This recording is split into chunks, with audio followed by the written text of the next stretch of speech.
I finally saw Peninsula, the highly anticipated sequel to the 2016 surprise smash hit Train to Busan, and while I was sucked back into the zombie apocalypse, #Alive debuted, and I figured, why not make this a zombie movie night?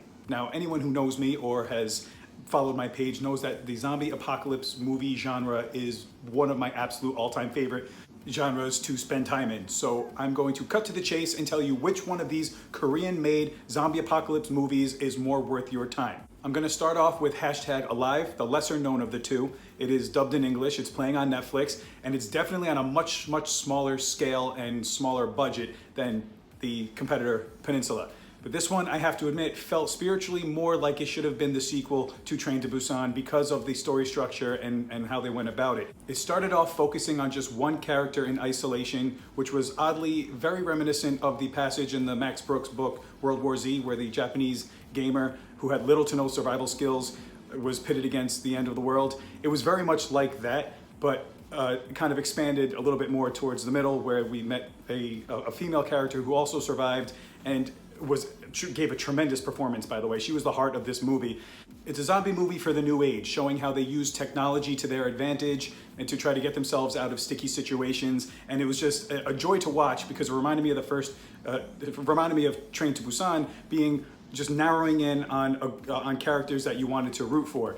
Now, talking about Train to Busan, the sequel Peninsula, on the other hand, was on the grandest scale you could possibly think of. They made a ton of money off of Train to Busan, and they figured, hey, let's just expand this, and they turned it into a sort of Mad Max Beyond Thunderdome / Fury Road / action extravaganza that was unfortunately 90% CGI.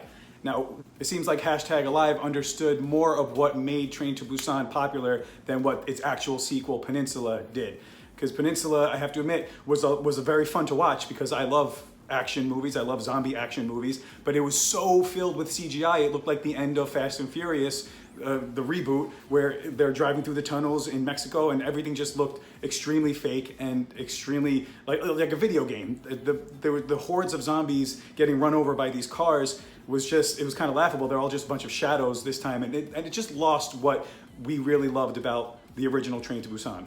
#Alive also had a leg up with this one because it also kind of mirrored what we've been going through in the last 6 months. The isolation, the containment, the sense of just not knowing what's on the other side of those windows or those doors and fearing the virus and all that stuff. So it really tapped into that better than what Peninsula was. Peninsula failed to recapture what we fell in love with Train to Busan because they tried to make it on too grand a scale.